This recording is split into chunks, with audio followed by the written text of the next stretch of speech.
ये तो डॉक्टर ऐसे अंदाजे से ठोक देते हैं कि इतना डिसेबिलिटी है, उतना disability. In this case, Lord, the applicant is handicapped about 80%. The learned tribunal found that Lord, the applicant is handicapped. कितना दिया पढ़ाने के लिए है? जी सर। इसमें सर ये क्या है कि जो इन्होंने para number 11 sir judgment, doctor की एविडेंस कराई है आपने? डॉक्टर की तो और को तो कोई तरीका हो नहीं सकता है हैंडीकैप का, ना हम निकाल सकते ना वो निकाल सकते। डॉक्टर का सर क्या पैर में चोट है कि कोई हाथ पैर कट गया है? नहीं, स्पाइन में फ्रैक्चर है सर। अब स्पाइन के फ्रैक्चर देखिए, बिना डॉक्टर के उसके डिसेबिलिटी सर्टिफिकेट लगाया था आपने? हाँ सर 80% है सर, ये पेज नंबर 10 में है सर। तो आपको जाके बयान कराने थे डॉक्टर के। अच्छा क्या बोल भी माना है? नहीं, क्या मेडिकल बोर्ड का सर्टिफिकेट है कि सिंगल डॉक्टर का है? नहीं सर सर्टिफिकेट तो इन्होंने जो लगाया है वो सर्टिफिकेट में इन्होंने खुद सिविल सर्जन का सेठ गोविंद दास का सर है सर्टिफिकेट। नहीं, मेरा मतलब है कि सिंगल डॉक्टर का है, एक इंडिविजुअल डॉक्टर का है, पूरा मेडिकल बोर्ड का सर्टिफिकेट है, मेडिकल बोर्ड का नहीं है। अब इससे दूसरा प्रश्न ये आता है कि क्या वो उन्हीं से इलाज करा रहे थे? नहीं सर, या ये तो सर रेलवे में एक्सीडेंट हुआ था। तो मेरा मतलब है, देखिए सुप्रीम कोर्ट बड़ा इस पे साफ लॉ है कि पहले प्राथमिकता देनी है मेडिकल बोर्ड को, उसके बाद देनी है ट्रीटिंग डॉक्टर को। अब इलाज किसी से और सर्टिफिकेट किसी से, ये सबसे निम्न श्रेणी का सर्टिफिकेट है, जिसे अगर उन्होंने बिलीव नहीं किया तो कुछ गलत नहीं किया। हम कैसे कहें कि गलत है? हम आपकी रिक्वेस्ट पे हम केस रिमांड कर देते हैं, आप मेडिकल बोर्ड के आगे हो जाए, उनके बयान करा दें, क्योंकि ऑनरेबल सुप्रीम कोर्ट का लेटेस्ट जजमेंट ये भी है कि जो डिसेबिलिटी सर्टिफिकेट डॉक्टर ने दिया उसको मेडिकल बोर्ड ने दिया है, उसको डिसबिलीव नहीं करना चाहिए। और अगर कोर्ट को डिसबिलीव करना है तो उसको दोबारा मेडिकल बोर्ड के आगे भेजना चाहिए। तो जल्दी बताइए क्या करना है। बट सर यहाँ तो ऑलरेडी क्लियर फाइंडिंग है, 2,40,000 ऑलरेडी दिया उनकी जो भी इनका कहना है कि परसेंटेज, इनका कहना 80% है, और उन्होंने कितना माना है ट्रिब्यूनल ने? उन्होंने भी 80% ही माना है। उस पर सर क्या दो मत हैं, एक तो 21 है fracture of spine with paraplegia, और दूसरा है fracture of spine without paraplegia. तो जो हमको दिया वो fracture of spine without paraplegia. ये वो चीज है जिसमें ना आप समझते ना मैं समझता।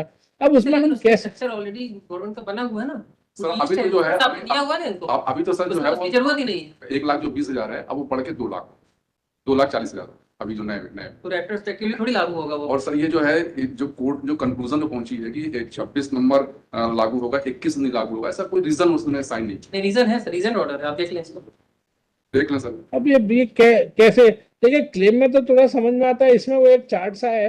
अब वो एक मेडिकल बोर्ड, वो उसमें डॉक्टर ने जो इंजरी उनको पाई है उसमें आ रही है, उसके हिसाब से दिया गया, क्लियर है। अब इनका कहना है जो बताइए इसमें कैलकुलेशन है भाई, कौन सी इंजरी का नहीं दिया, उनका कहना है। सर इसमें सर पैरा नंबर 11 देखना बस एक सेकंड के लिए।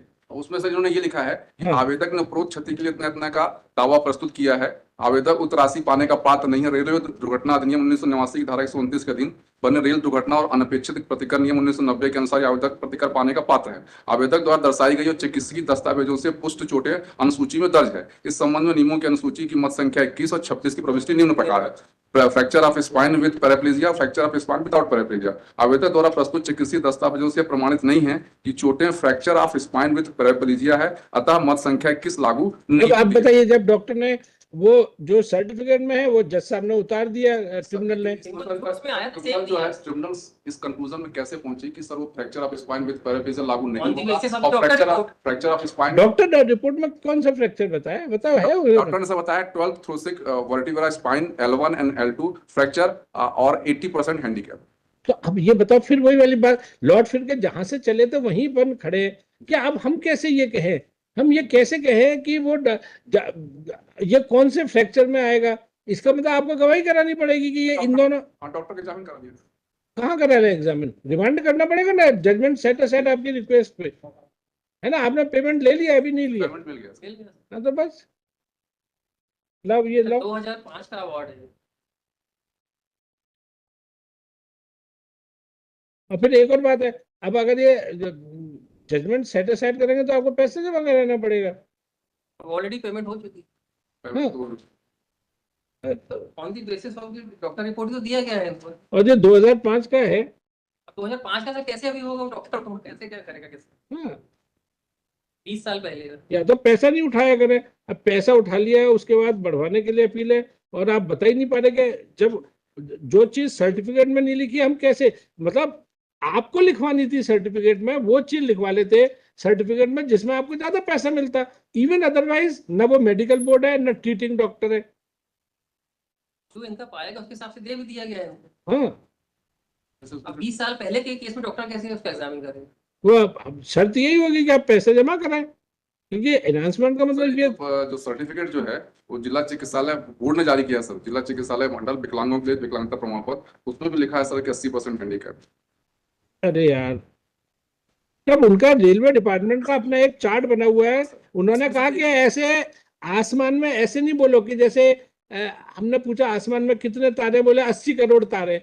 उनका कहना है कि आप एक एक सेक्टर का तारा बताओ कि इसका ये चोट है यानी कि 10%, ऐसे करके टोटल करके बताओ।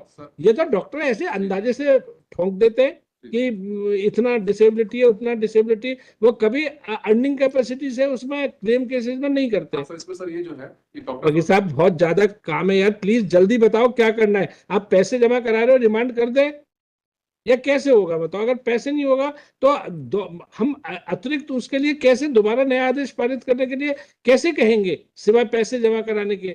पहले पूरा सोच लिया करें। ठीक है, learner council for the appellant after arguing for some time takes time to get instruction to decide the future course of action, as the claim amount decided by the tribunal has been already paid, and he further very fairly admits that certificate was of not treating doctor का certificate नहीं था, नहीं sir medical board का certificate है, and was of medical board, but it was not clearly mentioned as to the injury in the fracture in the spine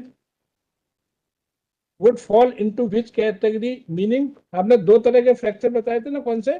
sir 12 थ्रोसिस vertebral spine है और lumber 1 and 2 है vertebral spine.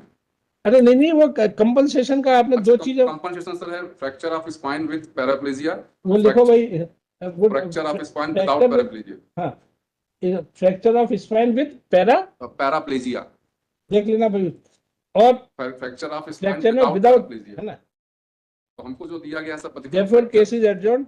List after 1 week.